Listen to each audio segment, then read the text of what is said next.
Hi guys, so today I'll be showing you how to make a Dragon Scale Rainbow Loom with a fork. What you need are some rubber bands, of course you can use multiple colors, how many ever you want, and of course a clasp and a fork. And to start off, I just like to organize my colors first. And now let's begin the actual thing. So you want to take your fork, your first rubber band, and you're going to put it over the first spike and then the second one, and twist it to where it forms an 8. So you'll see an 8 when you look from the top.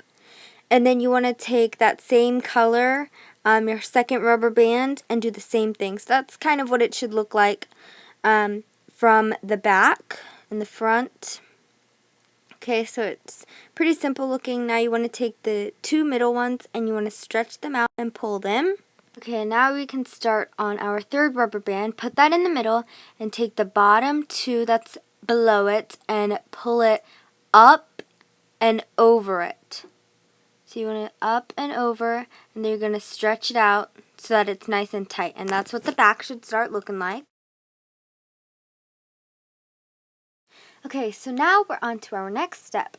Right here I'm taking two of the same colors, and for one rubber band you want to put them over two spikes, and don't twist them or anything, just loop them in, and we're going to take all the bottom four and we're going to bring them over the corresponding rubber bands or spikes, so just like that.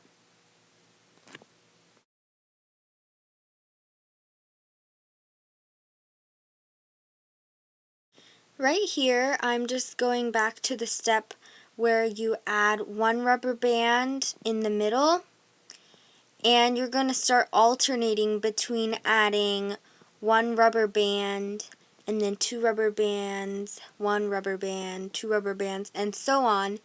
And I'm just going to be continuing that pattern so that the whole bracelet will be formed.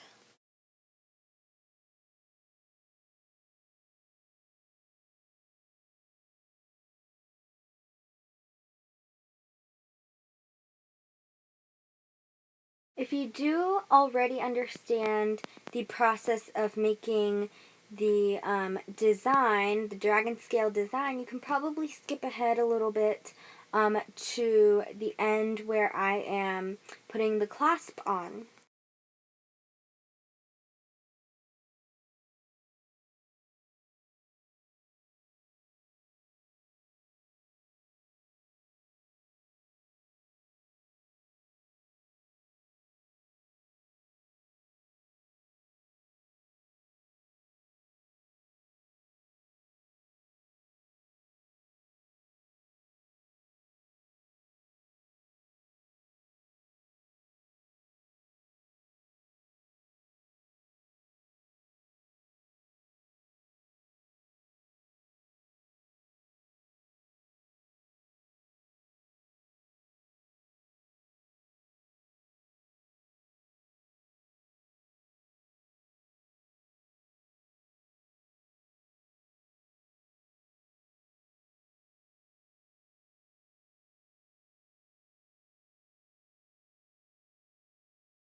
Now I am completely finished with making the length of my bracelet. Make sure it's how long you want it. Okay, so I'm going to go ahead and take my clasp and take the end of the bracelet and put those two rubber bands, or the two ends, inside the clasp, just so I don't have to hold on to it continuously. So there's that.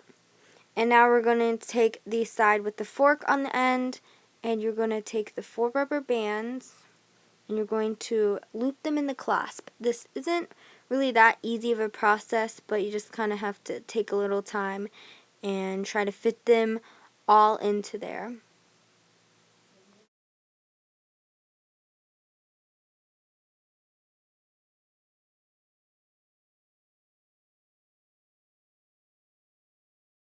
Now that they're all in, I can pull it all off the fork, and that's what it looks like.